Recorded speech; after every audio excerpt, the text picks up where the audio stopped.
The Matthew Sermon on the Mountain,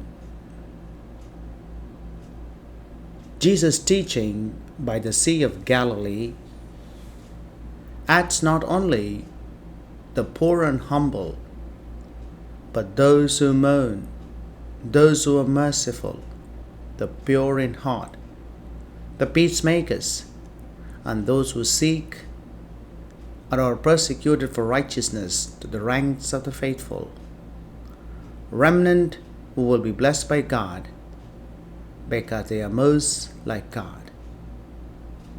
Jesus presents us with a God who reverses the fortune of the lowly and gives them a vision of a world where God's justice reigns. It's a world in which we might all want to live. The Gospel passage from Sermon on the Mountain invites us towards the attitude of gratitude as every Christian should possess, that leads one to live in the Beatitude. In the light of Beatitude, we are called to walk towards the kingdom of God.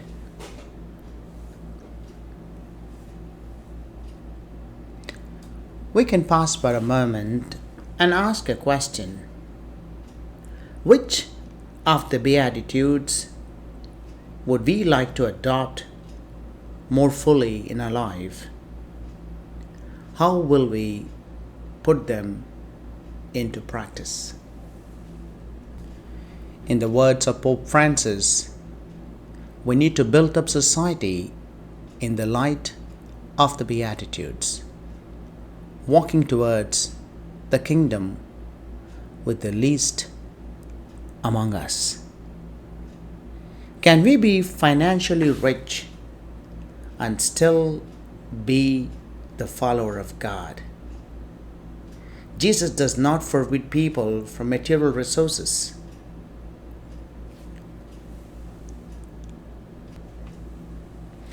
In the Beatitude, Jesus urges us to be like the faithful remnant of ancient Israel, who are not tempted to turn away from God in the pursuit of wealth or power. Rather, they remain steadfast, knowing that their faith makes them rich beyond measure. In the words of belated Pope Emeritus Benedict XVI, Beatitudes are the transpositions of cross and resurrection into discipleship. But they apply to disciple because they were first paradigmatically lived by Christ Himself. But they apply to the disciple because they were first paradigmatically lived by Christ Himself. To walk in the light of Beatitudes, what must one do to be a good Christian? The answer is, we have to do each in our own way what Jesus says in the Beatitude. John Paul II says about the Beatitude, in the end, Jesus does not merely speak the Beatitudes, He lives the Beatitudes, and He is the Beatitudes. In a modern way of looking at the Beatitudes are, we are called to be merciful and compassionate towards others. Happy are those who know how to put themselves in someone else's shoes, who are able to embrace, to forgive. Very many times we failed to meet people where they are, and we want them to meet where we are.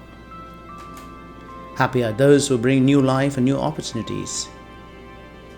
Like the last week Gospel called us to go beyond our comfort zone. Go to the Galilee of Gentiles. The world poses us a lot of opportunities. Are we ready in the light of Beatitudes to bring new life, new opportunities, to move from a comfort zone to the peripheries of life. Happy those who work and sacrifice to bring new life and opportunities. Our work, our life calls for sacrifice. Only in sacrifice and love we can bring new life and opportunities. Happy then are those who can help others when they make mistakes, when they experience misunderstandings. The tendency to live in a perfect world. There's no perfect world. There's no perfect people. Mistakes do happen. Misunderstandings do take place. We are here and called with love for better understanding, a better communication that comes from living the Beatitudes with love of Christ. Happy are the ones who can see the good in other people. We cannot love God without loving others, and all the more we are called to see the goodness in other people. Beatitude is the attitude of gratitude. In the light of beatitude, we are called to walk towards the kingdom of God.